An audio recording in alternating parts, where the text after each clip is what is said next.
Putulong ko ng ulo mo pag ganyan ka.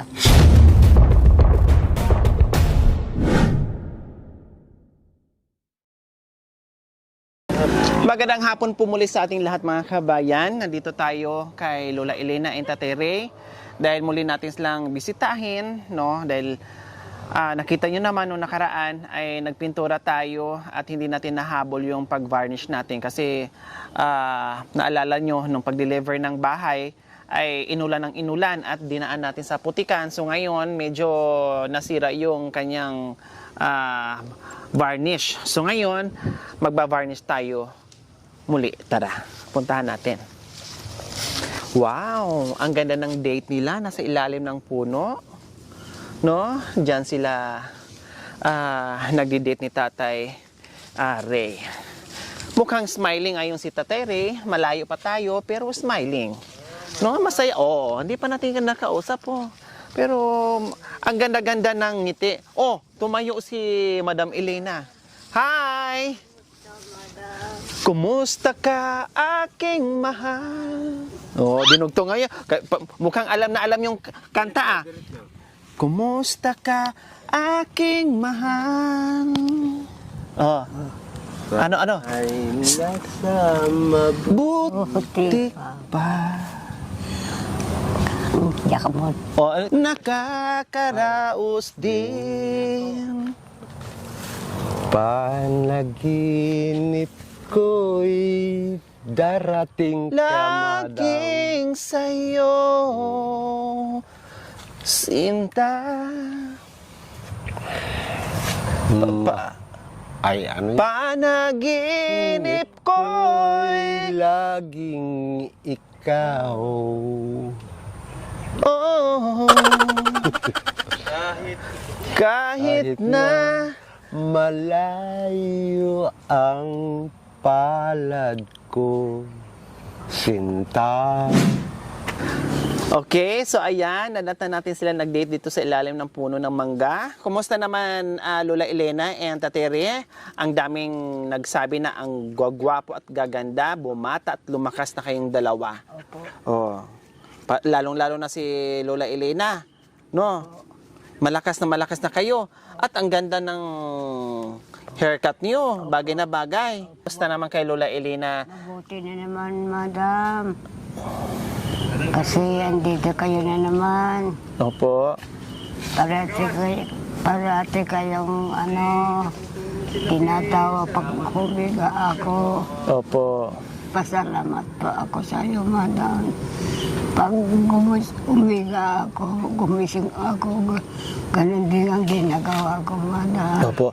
Plus, pag nagdadasal kayo, no, ipagdasal din natin yung mga sponsors natin na sana hahaba pa ang buhay nila, no, bigyan pa sila ng maraming biyaya kasi alam natin na marami silang taong tinutulungan, 'di ba? Para hindi lang kayo ni Tatay Ray ang mabigyan, kundi marami pang iba. Kaya siyempre, ipagdasal natin sila, no?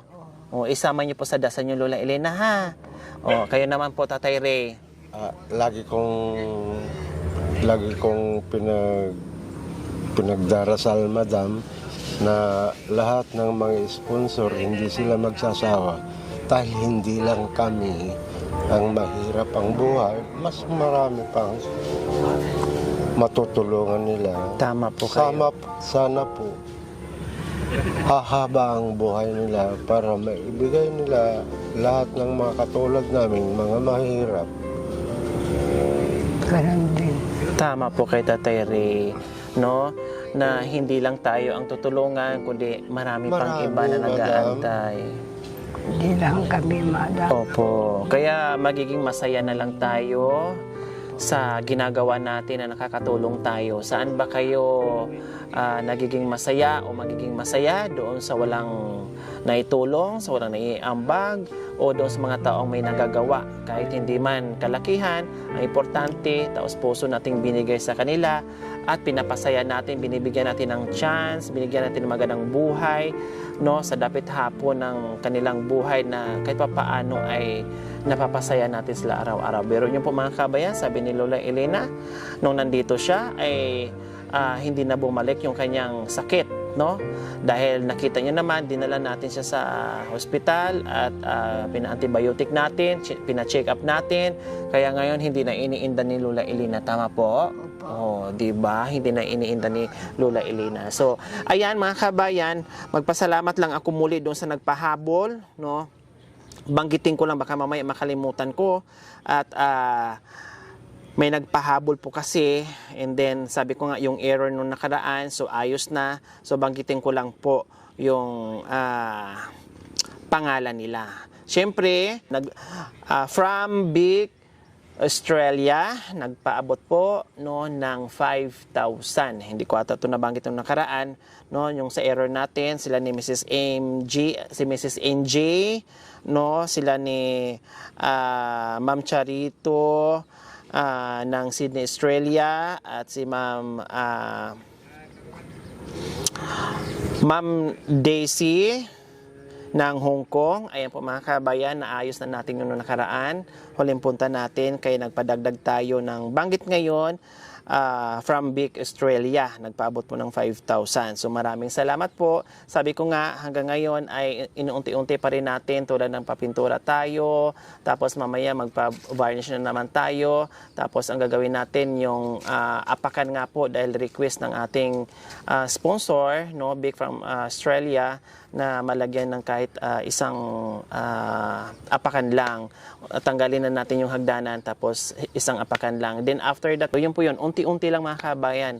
No, hindi natin mabibigla kasi hindi lang naman dito ako nakatuon. Kay Tateri, malayo po ito mga kabayan. So kung ano lang kaya ng ating schedule. No? Okay? So okay lang mag-repaint tayo ngayon sa varnish, Tatay Ray and Lola Elena? Okay. So mga kabayan, nagtanong din, no, kumusta yung ating pamor, hindi na pato kasi marami sila. So wag na pato. 'Di ba tama po ako? Natawa po kayo Pag pato, dalawa lang. O pag marami, anong tawag natin? Pait, madam. Bakit pait? Wawalo, madam. Napatay na.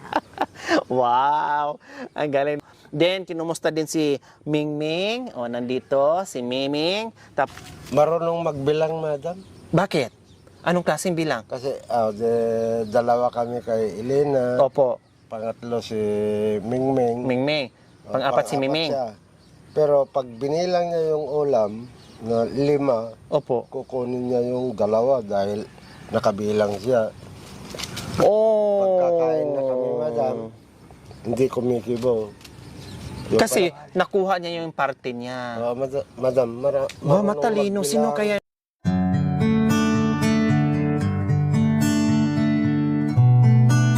Okay. Sige po mga kabayan.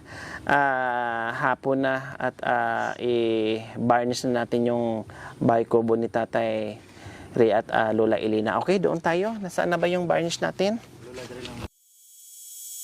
I've seen those sleepless nights, sipped on the champagne life, New York City, high dollar tipsy, and I've been... Ayan po mga kabayan, nag-varnish na naman tayo. Then after nito mga kabayan, no, ay yung looban na naman.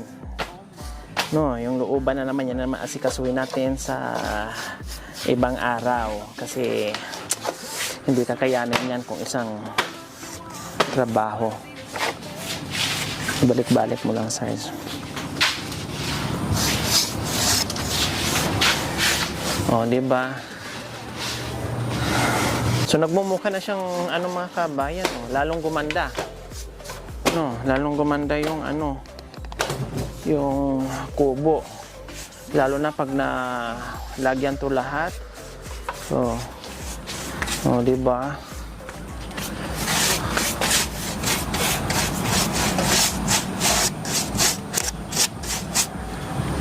Huwag masyadong size, ha?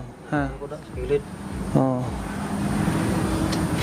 Seven wonders wrapped up in one girl, star shooting breathless as heaven. But I've never been on top of this world. One look at one girl, white Adidas on bare feet, t-shirt hiding your fresh sheet. Angel neath the makeup, wake I could only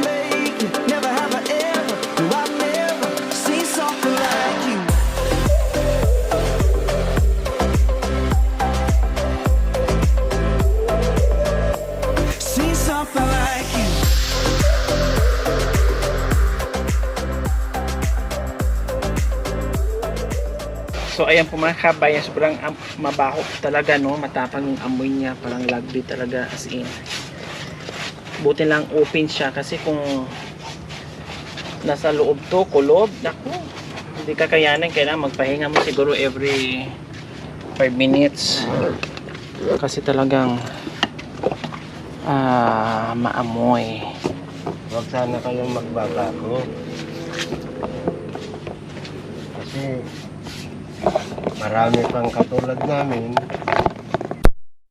na nangangailangan ng tulong ninyo. Ipagpatuloy ninyo, madam, ang pagtutulong ninyo sa katulad naming mahirap, ang nakakatikim ng tulong mula sa Panginoon at sa mga sponsor. Opo, lalong-lalo na sa tulong mo, madam, kahit na tumutulong ka, nagtatrabaho ka pa. Opo, maraming salamat, madam.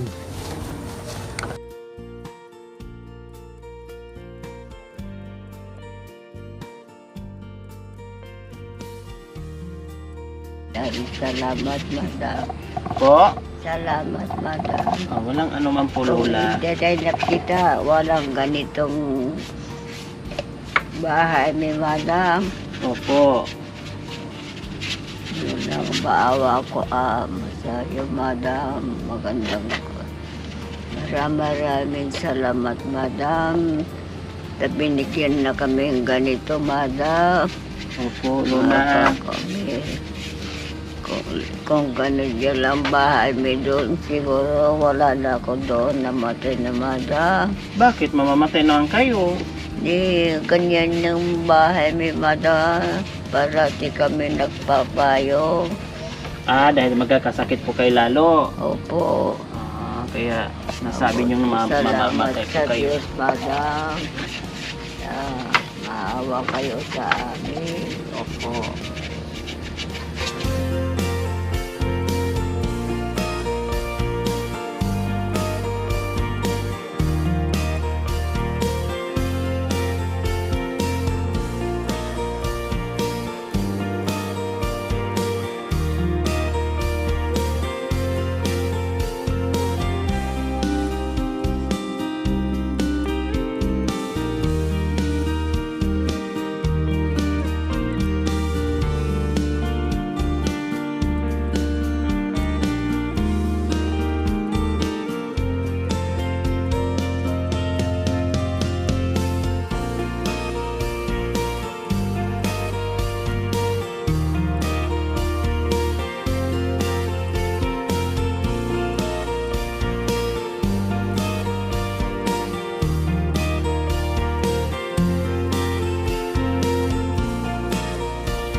Ano po, Tatere? Yung Kasama retrato daw ko. sa Amerika. Pwede sama kayo sa Amerika? Sa airport pa lang, huliin na siya. Ibig ko sabihin, yung retrato ko kunin na doon sa Amerika. Sige, sama na daw po kayo sa akin kasi may bago na si Tatay Ray. May bagong asawa na, kaya sama na lang daw po kayo sa akin. Ay, ganon. Opo. Sino kasawa mo? Secret. Tutulong ko ng ulo mo pag ganyan ka. So ayan po mga kabayan, kaya maraming salamat po muli sa lahat, no. Hindi dito nagtatapos yung ating pabahay, marami pa, no, na deserve na mabigyan natin tulong yung ating mga sponsors at yung ating Panginoong Diyos na gumaguide sa atin araw-araw. Kaya maraming salamat po sa inyo. Okay? So mga kabayan, marami pang mangyayari dito, magaganap dito. Nagplano pa kami ni Tatay Ray na itong bakuran niya, yung palibot niya, ay magtatanim kami dito ng gulay. Kailangan linisin muna namin, bungkalin muna namin yung lupa. Wala na yung inalis ko. Opo. So, bubungkalin muna namin yung lupa, patabain muna natin ng konti, tapos magtatanim tayo. Lupa, gulay, tapos halaman. Kasi gusto ko malagyan to ng halaman yung palibot ng bahay ni Lula at ni Tatay Ray para kahit papaano ay lalong gumanda, no? Opo. Pag merong halaman. May mga hollow blocks pa dito. Gusto ko ilagyan ng hollow blocks yung gilid, no? And then lagyan ng lupa, tambakan ng kunting lupa, tapos lagay tayo ng mga halaman para lalong maganda tingnan. Tatay Ray, pakiano po doon ha. Yung gilid niya, matabunan ng lupa, tapos maggawa ka ng panibagong kanal para hindi pupunta doon yung tubig. Okay, sige. So ayan.